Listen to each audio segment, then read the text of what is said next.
hour, 1 p.m. Eastern, 10 Pacific. Thanks everyone for joining. Again, my name is Preston Clark. I'm the president here at Get Inclusive. We are an online prevention and compliance training company, and from time to time, we get these opportunities to host experts in the field that tend to be adjacent to training content that we present or that we deliver to higher ed. So it's a very timely subject, talking about student stress and mental health in the time of COVID.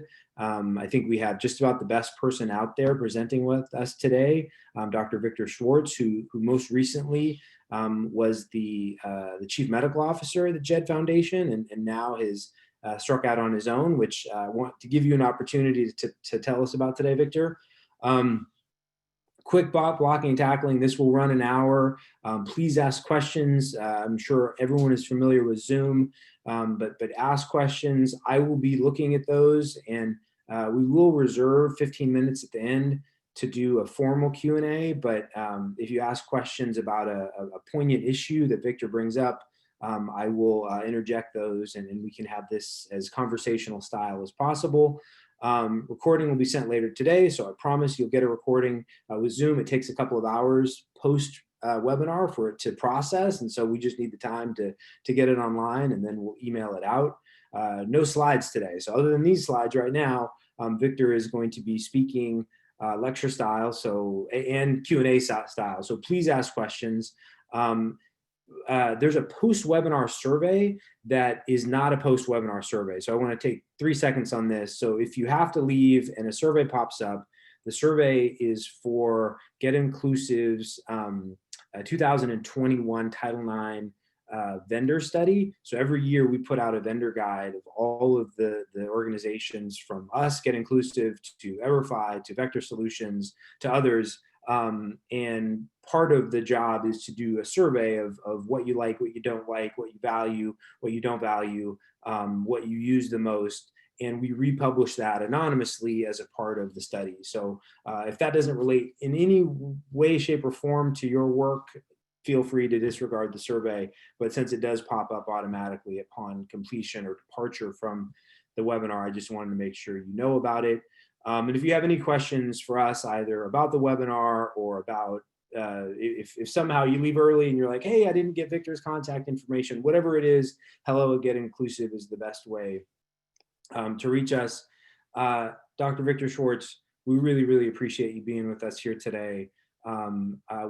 Before we get started, and sort of as a segue into me stepping back and letting you run the show here, would love for you to tell us about the news that you've gone out on your own. I know you were with the JED Foundation for many, many years as Chief Medical Officer, but would love to hear about what you're doing and your perspectives that you're bringing to this presentation today before we get started.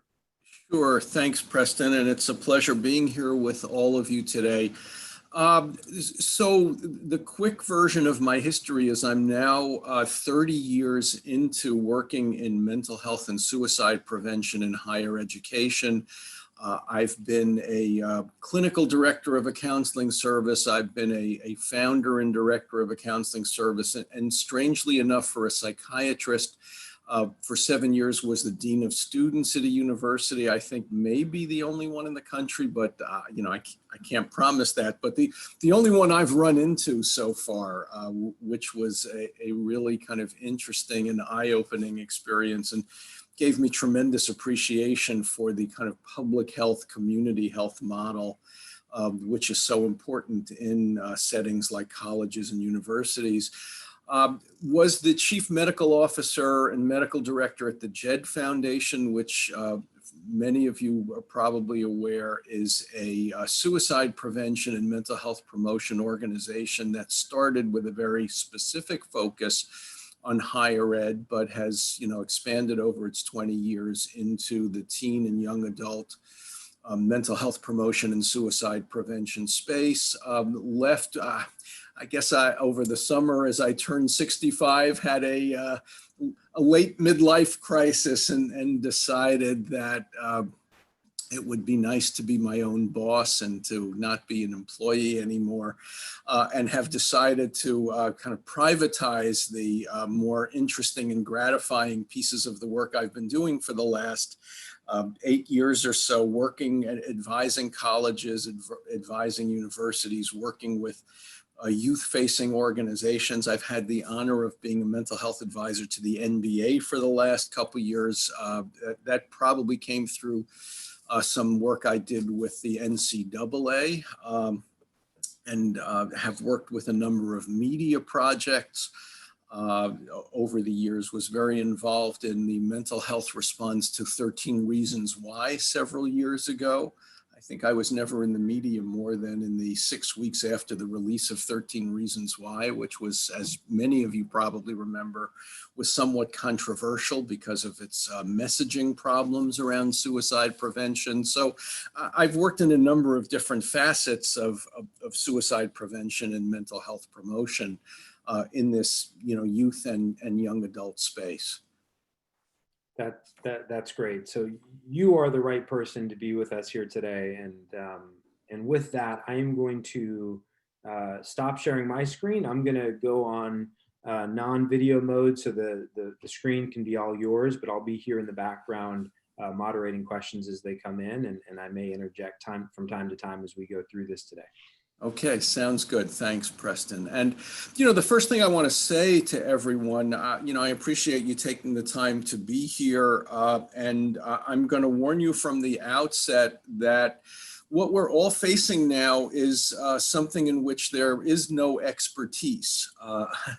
So what I'm saying is these are novel circumstances, the confluence of COVID, the political and social upheavals of the last number of months, and the level of uncertainty, I think has presented us with challenges that are kind of unique, although I'm going to argue, there have been other times where there have been very challenging things going on. And what I'd like to do is first really present a kind of perspective, a way of thinking about the mental health ramifications and how we can understand and actually talk about what many of us are experiencing currently, and also why it matters.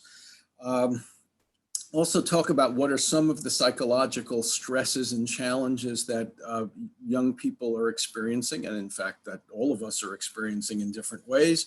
What are some of the practical ramifications of these things for college and university students, what little we know about what's happening to them on the emotional and mental health front, and a couple of comments about just how we can think about helping them, and what we can do both for ourselves and for the people around us and the students that at least many of us are working with and are responsible for. And again, there's no magic bullet here. I mean, obviously in terms of COVID, definitive treatments and vaccines would make a tremendous difference. But, obviously in terms of what we're talking about and the impact on the uncertainties around higher ed and some of the challenges that flow from that, there's no real rule book or guidebook for this, and we're all, I think, just making our best guesses based on our experience and the knowledge that we have and that we've accumulated over the years. So, to just start with a little bit of a historical note, in 1918, I guess maybe not completely by accident, there was a worldwide flu pandemic, and it was in the midst of World War I. At that time, actually, Sigmund Freud wrote a very important paper called Mourning and Melancholia. And the point of his paper was actually an attempt to really come up with an understanding of what's the difference between mourning, which is a kind of taken to be a normal, natural human process that responds to significant loss, versus melancholia, which was the term used at the time for what we now call clinical depression or major depression. And it's not so much important to go into the details of what he argued, but I think the important point that was the basis of posing this question is that mourning and depression, phenomenologically, the symptoms of them, or the manifestations of mourning and depression are almost indistinguishable from each other. So one of them, though, we don't consider to be a pathological process. The other we do. And I think this is important because I've been concerned since the beginning of COVID that there's been a tremendous amount of coverage in the media, both in general and, some of the stuff that's been done and written about higher ed and college students that I think has unhelpfully muddied and confused these ideas. And I'm going to give you an example to hopefully explain what I'm talking about. What I'd like to suggest is that as a world, as a country, and certainly particularly areas where now COVID has become fairly widespread across the country, we're all experiencing a completely reasonable increased stress level, which is totally rational, which is non-pathological and makes perfect sense. And in fact, if people are not stressed under these circumstances, you actually need to wonder a little bit about what's going on with them. And the analogy I'd like to use is from physical stress. So think about a person who's carrying a load of heavy bags and, it's a hot day. It's cooling off, at least here in New York, but you're carrying these bags and, what's happening as you walk along is your pulse rate goes up, your body temperature goes up, your blood pressure is probably going up, you're starting to sweat. You're actually manifesting a lot of things which under somewhat different circumstances, if I were just sitting at my desk and speaking, I would be concerned that maybe I have some kind of illness. But in fact, in the process of carrying those bags, what I'm experiencing is a perfectly natural physiological response to the stress of carrying heavy stuff for some distance. Now, to take the analogy a little bit further, it is possible that that stress could precipitate a physical illness. If I have arthritis, it could, act up. If I have a lung or heart problem, it actually could precipitate an incident, or whether I have those things or a vulnerability to those things, it could precipitate an illness. But in and of itself, the things we're seeing with that, bag carrier as I'm carrying these bags of groceries up the street, that's not an illness. And I would argue that what we're experiencing now emotionally is akin to the bag carrier. The difference is that in this circumstance, we don't know how far it is to get home with those bags. And that, certainly adds to the strain. It also doesn't mean I wouldn't appreciate someone coming along and either offering me a ride or offering help with the bags. So again, to take the analogy further, I don't necessarily need to have an illness or a pathological event in order to be, benefit from some kind of help or support. What's the point of this and what's the difference? Why does it matter? Well, I think there are a couple things at play here. And if you now go back and look at some of the surveys that have been done, both in general and with college students, you'll see that they pose the question in a very curious way. Very often the survey will ask, has COVID had a deleterious impact on your mental health? And, very often the people say, well, I certainly feel worse than I did, before COVID. So sure, it's had a deleterious effect on my mental health, but it's the wrong question. If you think about what I've been saying, the question should be, do you feel worse? On the basis of what's been going on? Has this been an emotional strain? Has your sleep been impacted? Is it harder to concentrate after sitting on Zoom for long periods of time?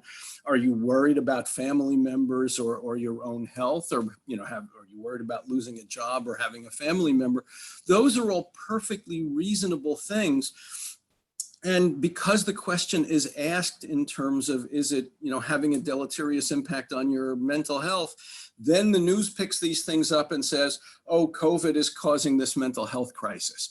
Now, COVID is making people more vulnerable. To, again, come back to my analogy that if you have a propensity or a vulnerability to a mental health problem, it's certainly stress is adding to the challenge and adding to the risk and adding to the danger. It could also be causing problems that are making it difficult to function. So if you're not sleeping, as people, again, going back to the original example, people who are mourning often have trouble sleeping, have trouble concentrating. All of those things are things that clearly we might be seeing. To label those things as mental illness, I think, does people a disservice. First of all, it's just confusing categories. So it's unhelpful to call these things mental illness when it doesn't really make sense to do so. The other thing is, I think just telling somebody that they are or will become mentally ill is just another source of stress. So in itself, that's an unhelpful claim to be making, because it's just giving people one more thing to worry about, and Lord knows there's enough to worry about. And by virtue of doing that, it's actually, again, increasing the likelihood by adding to the stress that they actually might develop a significant problem. So you have this kind of, it's almost a kind of circular process of, by telling people they're going to get ill, you actually are potentially increasing the risk that they might get ill, because they're both anxious and will interpret what they're experiencing as a manifestation of illness, rather than as a manifestation of a response to perfectly reasonable circumstances that they're experiencing. So that's just a way I think it's helpful to think about these things. What are the stresses that are being evoked? What are the challenges psychologically? And, I just want to, again, touch on this quickly, but, these are real things. I mean, we have a kind of innate fear of illness and death. So obviously that's the simplest thing. And, on top of that, given the unpredictability of this thing, it's certainly early on, we didn't know a lot of the parameters of what increased or decreased risk. We are learning more from a kind of statistical population-wide basis, but still, obviously there's much both uncertainty, confusion, and misunderstanding. That's not helping people feel more confident about the decisions. Everybody's constantly engaged in these kind of risk-benefit analyses of, if I go out and do this, if I go to the store, eating outside with people versus, eating inside, but with all the windows open, everybody's become risk assessors and actuaries, but we don't often feel like we have all the information we need. So that's clearly creating certain challenges. I mean, I think, again, as a society, some people have developed some degree of agoraphobia that we're going to need to, really address as things open up more. Unfortunately, we're also seeing some what used to in the old days be called counterphobic behaviors and thinking, where, people are saying, oh, there's no risk, and, this is all made up. So won't get into that. But one of the other things that has been a challenge, and I think is something that's really crucially important for people in higher ed and higher ed administration to be thinking about, is the extent to which in the last 10 months or so, the faith in leadership and the reliability of leadership has been shaken. I'm going to try in this, week and a half before the election not to get political, but I think the sense that there's been a lack of progress, the fact that it's not clear now who and when authorities can be trusted in ways that we hope would not have been the case under other circumstances, just add to the stress and level of anxiety that I think people are having to live with now.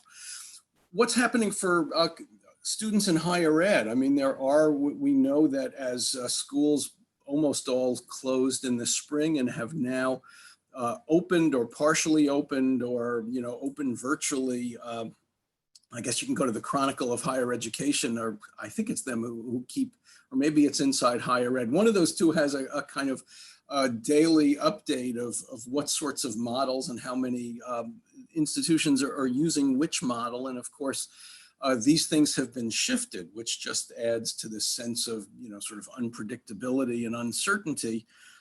Another challenge both for students and administrators. So, we know, and you can find a good bit of data. For those of you who aren't familiar, it'd be really useful to look up the Hope Center out of Temple University that is run by Sarah Goldrick Robb, who's, over the last couple of years gotten quite a bit of press because she's really the first person, I think, who has kind of been able to publicly demonstrate the extent to which our college and higher ed students struggle with food insecurity, with housing insecurity. I mean, obviously finances, even, proximate to that, even before you get to the extremes of people who are, living from place to place and are not sure where they're going to get food from. But finances in general are a major challenge to many, many students in higher education. And of course, virtual learning has been something that faculty and universities, colleges have had to sort of figure out on the fly. I mean, we've all been flying the plane while it's being built. For many faculty, this isn't, many don't love technology. It's hard enough lecturing live to a group of students, but it's certainly much harder to do this virtually. Things like simply exam security have become way, way more complicated, and and the lack of equity in people's resources have been a source of major challenge. And of course, as always, the students on the lower end of the socioeconomic spectrum are placed in the position of usually having more obstacles and impediments to either places to do their work, to Wi-Fi access, to computer access, to all of the above are challenges which have just made shifting to online learning that much more difficult. So, clearly there are these very, very serious practical challenges that both students and, and faculty and administrators are having to contend with while figuring out how to keep budgets intact, which, has clearly been a challenge. I mean, there's no doubt that at a time where there's never been as much of a demand for counseling services, for support services, the schools by and large are having their budgets hammered and have fewer resources to, provide those kinds of things. So what do we know about how students are responding to the situation with COVID? And one of the best recent surveys that's done, although again, they use some language that I wasn't thrilled with, but putting that aside, the Healthy Mind study out of, well, it used to be out of University of Michigan. It's all of the people involved in that have dispersed to other places. But if you look up the Healthy Minds Network, and Preston is going to, I think, put the link on the site, they, together with the American College Health Association, did a good survey. Active Minds also did a survey, but I'm going to focus, I think the Healthy Minds and ACHA joint survey was a bit larger population. The results of it were quite mixed and not as bleak and disturbing completely as we might have expected. And you have to wonder sometimes when some of these surveys are done, there are often perceptions that students report which are inconsistent with their personal experiences. So one of the things, 50% of the students said that they had some degree of difficulty accessing mental health services, although there's no question that 50% of them didn't access mental health services. And a more recent survey suggests that the use of mental health services, I think this was out of Penn State, this was out of the Center for Collegiate Mental Health that Ben Locke runs. that said that there had been something like a 30% drop of usage of counseling services. Sorry, Preston, I didn't mention that one to you before, but Center for Collegiate Mental Health is easily trackable down. But so many students say they had trouble accessing it, but it's not clear that all of those students actually tried, or they just assumed it would be more difficult. And the actual reports about emotional health are kind of curious because, on the one hand, the students in the Healthy Minds segment of the study, there was a slight increase in reports of depressive symptoms. So this was based on a screening tool called the PHQ-9. There was actually, curiously, a reported decrease, and these are compared to the fall of 2019 data that they had. So this is fall 2019 to March versus March to May 2020. Suicidal ideation in the Healthy Minds data actually went down slightly among the students that did the survey. Anxiety reports were flat. Flourishing went down 1 point from 38% to 37%. The interesting but not so surprising finding that came out of both the ACHA's data and the Healthy Minds data was the dramatic drop in substance use, which, if you think about it, given a significant number of students shifting to living at home, a drop in substance use, illicit substance use went from 26% to 21%, and binging was dramatically down. Binge drinking went from 38% in the fall to 24% in the COVID period.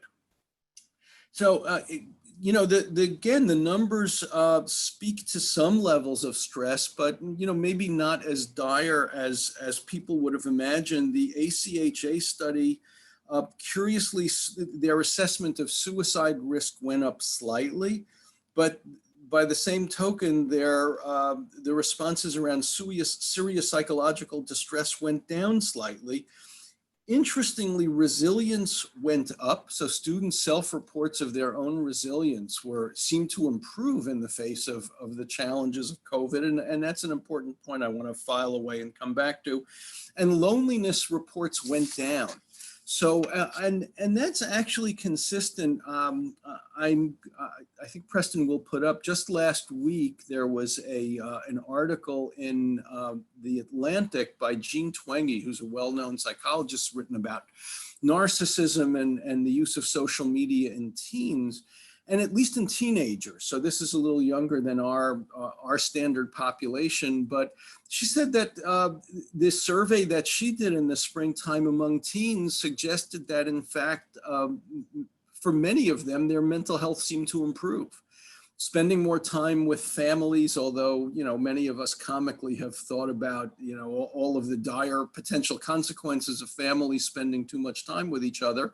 And, clearly there's real risk here. There can be real concerns under the wrong circumstances. But by and large, for the larger segment of the population, it seems that kids were getting more sleep. They were using social media in seemingly more productive and healthy ways. And it seemed like spending time with their families actually turned out to be, benign or actively beneficial for many young people. So I think it really, again, adds some perspective to the dire predictions about the crisis that was going to unfold in the disaster, which I'll remind you, in a cynical way, was being used by some to argue for the premature opening of schools. That there were these arguments being made that the mental health and suicide risk consequences of COVID were so dramatic that we needed, come hell or high water, to reopen schools as aggressively and broadly as possible. And at least the data we're seeing, in the shortish run, I mean, we don't know what will happen. And I have concerns that, as things persist too long, or even worse, in areas where there is improvement and then backsliding significantly, that people will find that, including kids, extremely discouraging. But, it's also discouraging to have your teachers get sick, or your grandparents get sick or die if you're in fourth grade. Again, we need to not jump to conclusions about what the mental health consequences of COVID are. And I think this is important, in terms of the way we talk about this too, because, it's obviously a very challenging time, and for people who've tragically lost family members or been sick themselves, or for people who've lost jobs and really been put in difficult economic circumstances. These are really, the terrible times. But for large segments of the population, people remarkably, and this, I thought if this had happened 20 years ago, before the age of Zoom and so much capacity to do things virtually, the economic, educational, and personal consequences of COVID would have been way, way more dire. But it's been remarkable to see how, how colleges and businesses and other kinds of activities have successfully pivoted to being largely virtual. Hopefully it won't be continuing forever, but we've realized we can provide a lot of mental health care virtually, and it's maybe not 100% as good, but it's pretty good. So when, let's go back to our bag carrier. When should people be getting help? When do you think about it? And if we're sort of backing away from this primary focus on what's pathological, how do you decide when the bags are too heavy? And, that's really a way to think about it. What you can do, and this is a little bit challenging under the circumstances since the foundation is so inconsistent, but what I like to tell people is look for change. If your students, if your kids, if your own function is dramatically different from what it usually is, that certainly could be a sign of a problem. Look for persistence of the problem. So if you have, 1 or 2 sleepless nights, but then, can get a decent night's sleep, or, find your concentration is off one day, but, you're able to get some stuff done the next day, that's probably, you're managing those bags okay. But if you really can't catch your breath and simply can't lift them off the ground and can't hold them, to beat the daylights out of this analogy, I'm sorry for that, then, you should think about then finding a therapist, getting some help, and learning about what resources are available for you. For the college-based community, what resources are there? What are the student services that are available to support students? Know how to access your counseling service. Make sure you know what model they're using in order to help support the students that are on your watch. But there's simple things you can do. Obviously self-care is important in this context. So making sure that you are trying to get decent nutrition, as in as safe a way as you possibly can, getting exercise, trying to maintain sleep, are all things that make a difference. Any sort of mindfulness practices, hobbies, anything that makes you feel calmer or better, or makes the people around you or the people who you're responsible for feel calmer or better, are all fine, as long as they don't involve doing things that are dangerous or illegal. So, think about how to feel better. Certainly trying to find balance in this situation has been, I think, a challenge for many, many people. Figuring out how to balance screen time and time with family and friends and other people in ways that are safe, and time alone. People have had to sort of rebalance those things in ways that they haven't had to when circumstances were normal. I think, I alluded before to the fact that there have been difficult times. It's not an accident, I think, that Freud was writing about what he was during the flu pandemic, when mourning, was such a prominent issue. And I've in a number of these talks also sort of wondered about the extent to which, if you go back, Franz Kafka was writing most of his major works in the 1920s, after World War I and the flu pandemic. And I think that period of time left many people, again, I mean, it's when that sort of existential philosophy was burgeoning. And World War I was, I think, an internationally transformative event. Um, so thinking about, how these things have challenged society, how we're facing the challenges of society currently, but also recognizing that there have been hard times before and helping people keep perspective that there, people there. I mean, there are people who are now living in places that are at war, and many people who continue to be refugees, and have homelessness and all of the challenges that we experience. So I think it's helpful to help our kids and the students around us recognize, take a broader perspective of things, and keep some perspective that, people have risen to challenges, and it doesn't mean it's easy or, or enjoyable, or that we'd wish this on anybody.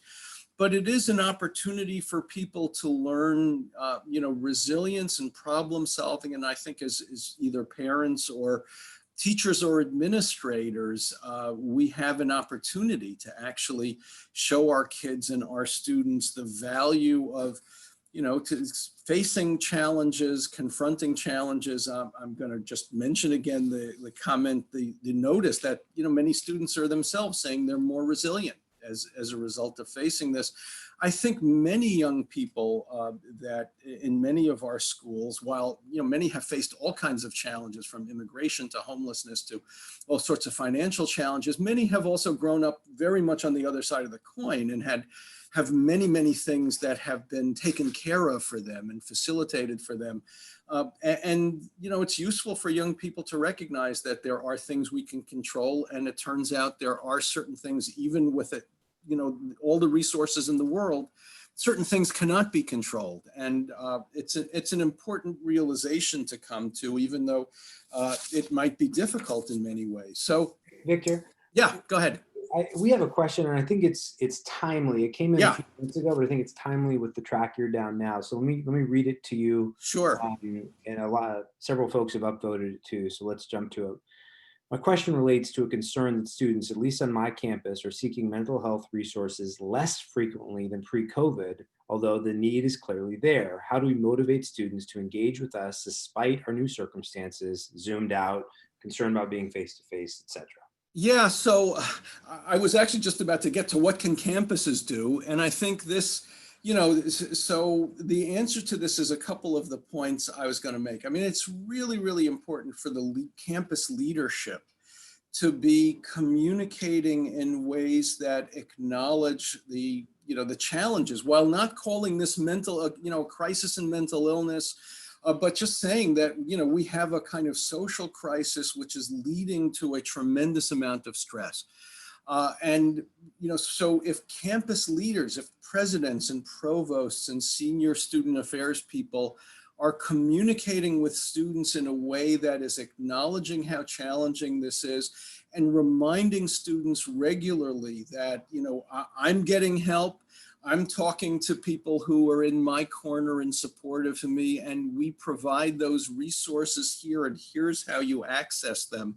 So it's really important to be communicating clearly and communicating honestly, and I think connecting with students in a way that expresses the honest reality that we're all sort of floundering here a little bit and flailing around and trying to make our best assessments and our best predictions and best decisions about how to proceed, and that, we're all going to try to work this out together.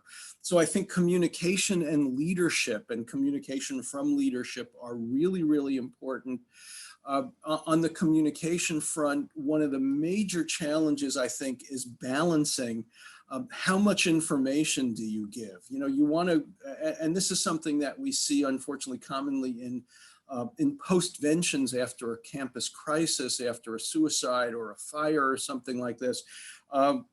You want to share enough information to dispel anxiety and the rumor mill and the conspiracy theory mill, but not so much that you're overwhelming people with unnecessary details. So framing communications in a balanced way, communicating in ways that are helpful and human and honest, and convey connectedness, I think, is really important. You need to be reminding people, and the student support services, ironically, again, have never been more important, and yet are very challenged. Yeah, excuse me. The other thing I'll say about, the drop off in students using counseling services, it very well may also be the case that students living at home are simply using home-based resources. So that if a student is attending school across 4 states, it may not occur to them that their best choice is connecting to the counseling service, although in many cases the wait to get seen at the counseling service may be briefer than it might be in your local area, unless you're already connected to resources. So we should acknowledge that some of this may not be terrible. Schools also need to be, as flexible as can be about, providing services. There was, a tremendous amount of confusion and anxiety about doing cross-state counseling. So some schools were being very, very, I would even argue, maybe overly cautious about it. Just as it's illegal to, or it may be a breach of, it may be problematic to provide care across state lines, although most states and the federal government relaxed those restrictions during the first months of COVID. It's now a little bit more in flux. It's also unethical to abandon patients. And you're putting yourself at some liability risk for abandoning patients. So if somebody has been engaged in treatment and doesn't have access to treatment in their home state, I would argue you're still on safer ground continuing to see them. One of the challenges of cross-state care is actually insurance payment. And many of the insurers, again, went along with the government and we're increasingly flexible about that. Some have begun to shut that down a little bit. So, be flexible about how you provide services, communicate consistently, be honest and human with the students. And I think you'll be on pretty firm footing if you do those things. And, we're all just kind of making this up as we go along. Be ready. This is a time where you always need 3 plans for everything. You have to be ready to pivot quickly. And if something's not working, come up with something else. So with that, I'm going to stop. And I guess it's leaving us about 15 minutes or so. Hopefully that wasn't the only question that came up 11 times.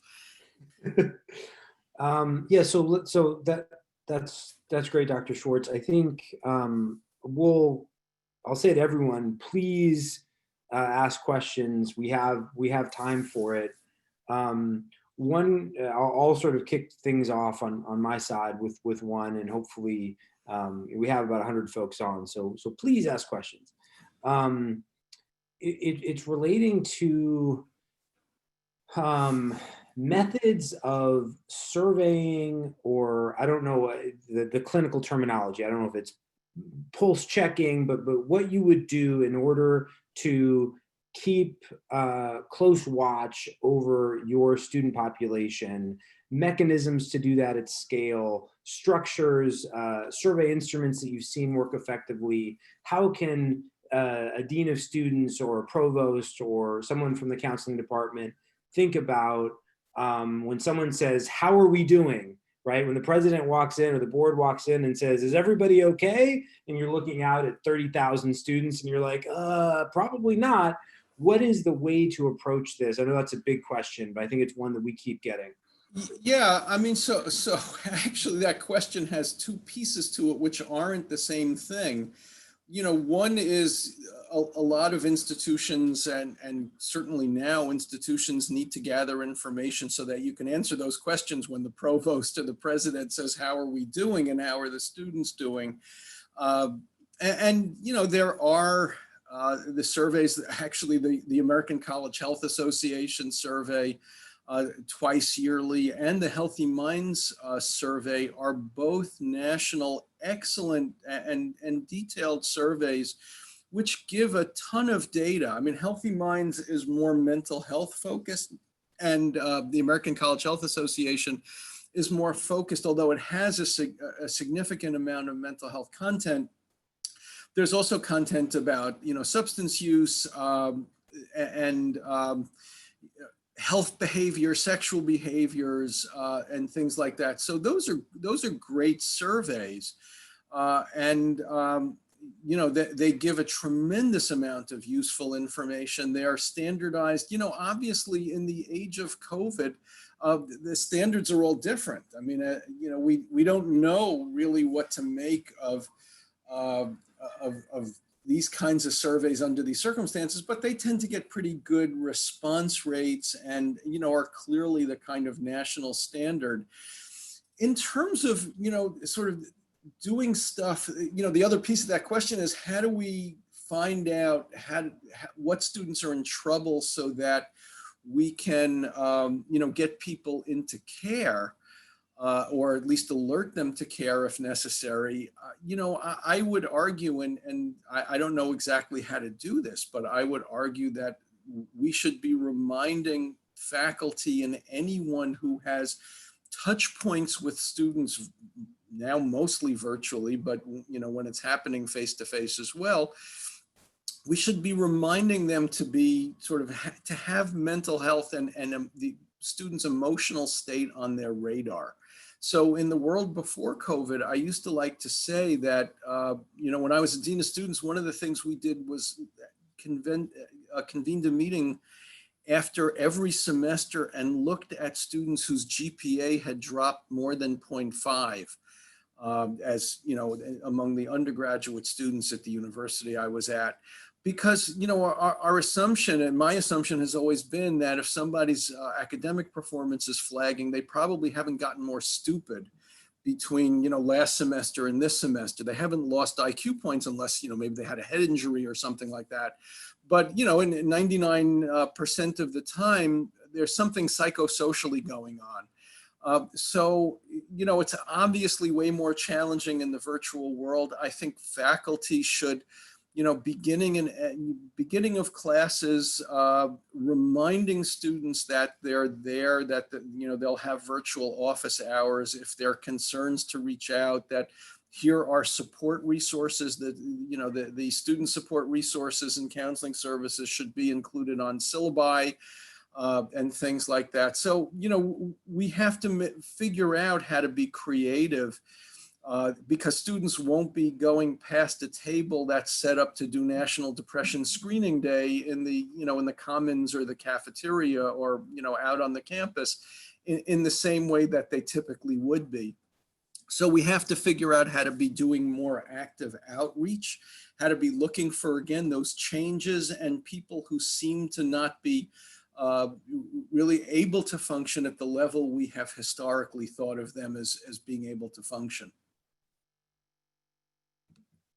We have more questions. Okay, good. Okay, I'm reading through these and I'll prioritize the best I can here. What are good, I'm going to combine two together, and then Sure. So we have four total. I'm going to combine the first two and then we can jump to the others. What are good surveys, tools to assess wellness that could be provided to both students and faculty staff? Free resources if available. Part two, or second, different question, different person. I teach 4 synchronous classes to 145 students. Might you offer a 2-question check-in that I could thoughtfully include in a SurveyMonkey instrument where I would be the only reader? So the second one's easier, actually. I would actually invite students to answer the question, how are you doing?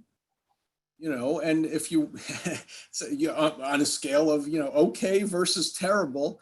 The second question is there anything I can help you with that, that you think would be productive? Now, of course, a faculty member might be terrified to open up that Pandora's box, but, if you have the contact information for counseling service and, the basic support services on campus, you'll be doing a tremendously, positive thing. And also, again, the faculty now, given the circumstances of remote teaching, you're the ones who really have contact with students on a regular basis, and student affairs, really can't, connect to students as directly unless they're involved in a particular activity or club or, athletics or something like that. So, so I'm seeing, so if it comes out as terrible, what do you suggest?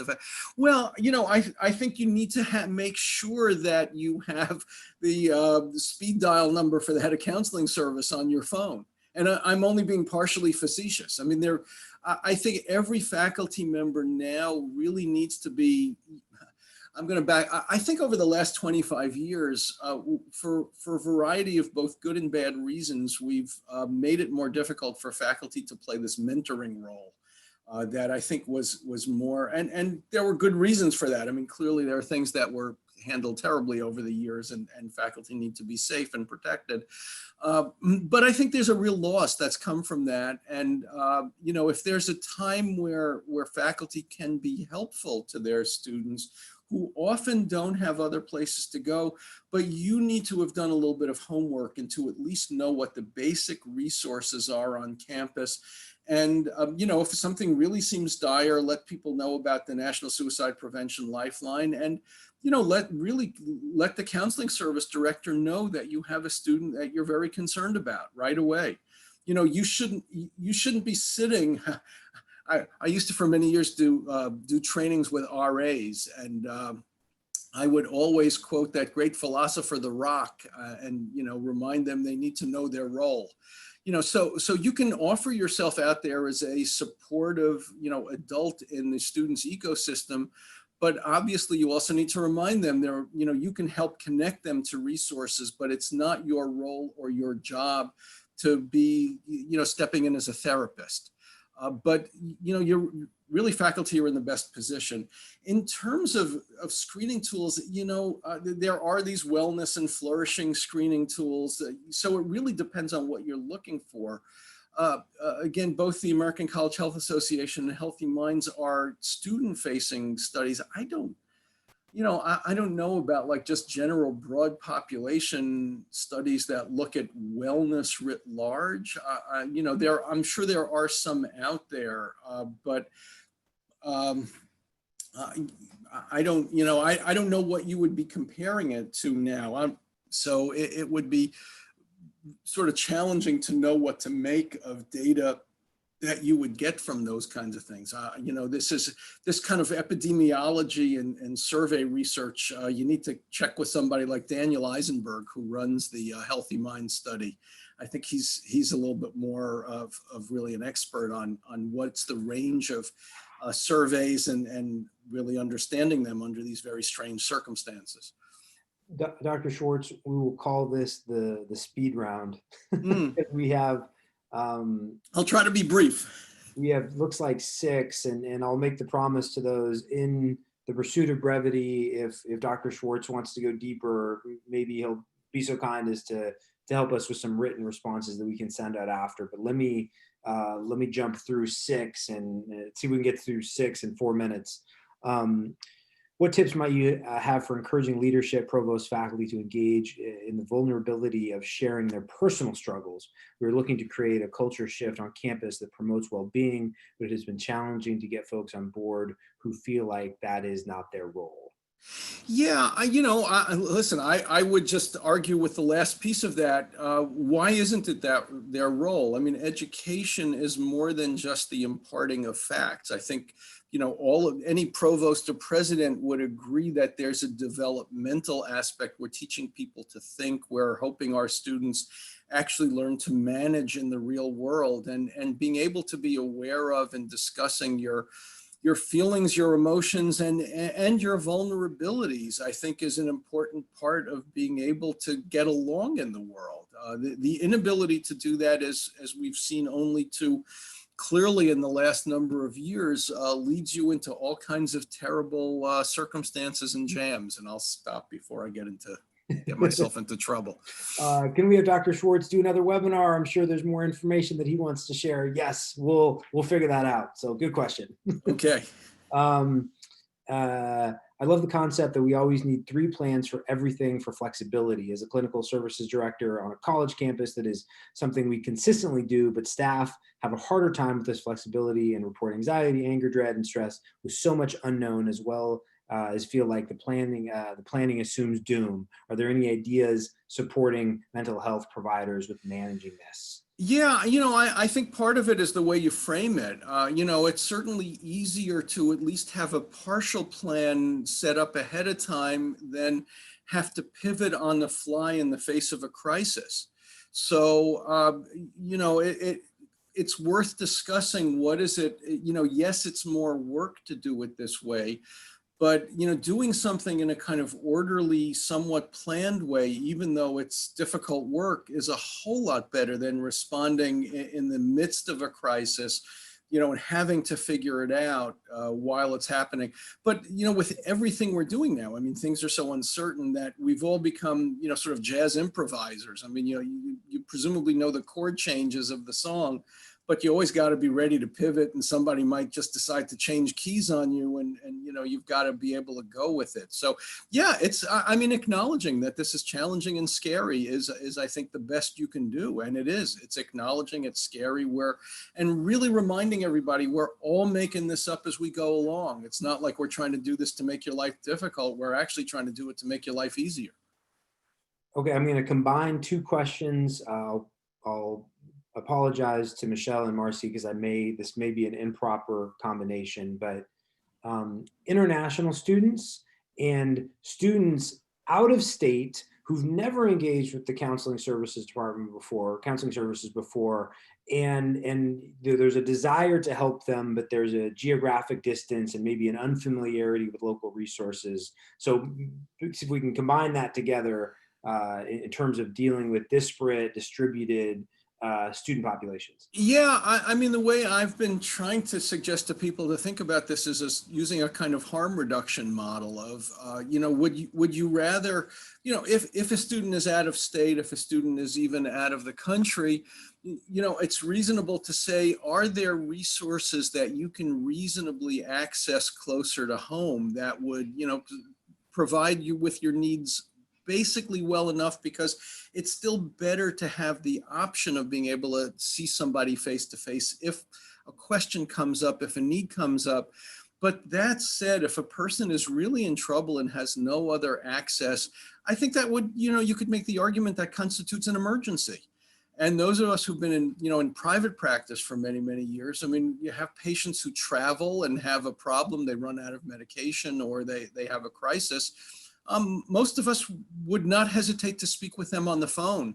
And I think if those are emergent, if COVID isn't an emergency, I don't know what is, right? So, I can't see the Department of Health, when all of this is said and done, I can't see the Department of Health in Nebraska coming after someone in Massachusetts because they spoke to a student who was, having a hard time while they were home in Omaha. I don't see the risk here as being really substantive, and maybe I shouldn't be so glib about it, but I think there's risk in sort of not taking care of the person who needs care as well. Dr. Shwartz, thank you. We have a parting gift for those who are still on. We asked Dr. Shwartz a couple of weeks ago books that he recommends. The Stress Years of Our Lives was one. If you would like a copy of this book, we will mail one to you, or we'll send you a Kindle version, or whatever your preference is. Send me an email, Preston at getinclusive.com, and we will send you a copy. I'll give a quick plug. Before I do that, if you're on your way out right now, you are going to get a survey. That survey is only relevant to you if you have a relationship to prevention and compliance training in higher ed. If you don't, feel free to disregard it. But it's an annual survey that we conduct, and we generate a report that we send back out to everyone to help you better understand your options for online training to deal with critical topics like mental health and mental well-being. We recently launched a course a couple of weeks ago that Dr. Shwartz helped us develop along with the folks at the JED Foundation. So I want to plug that quickly. Jeremy Beckman and Dr. Carmen Poole were the authors of that, but Victor, Dr. Shwartz was critical in that. I'll move through these slides only to say that if you'd like any information about this, let us know. I'm going to pop up a quick poll because we have lots of campuses that have asked for it. And so I just want to make sure that that gets launched here. And then I will let everybody jump off and get back to whatever you have planned for today, which I'm sure is a lot. So that's up right now. Victor, Dr. Shwartz, we will send information in the follow-up email with the recording about how people can get in contact with you. It sounds like there may be some interest in doing another webinar, so I'll reach out to you. Okay. To see Sounds good. Your schedule permitting. Hey, we know that this is a very difficult time for everybody. We really appreciate you taking some time out of your day to be with us. And Dr. Shwartz, can't thank you enough. This was an incredible presentation, and I hope we get to do it again. Thank you all. I had a great time. Thanks. Thank you. Stay well, everybody.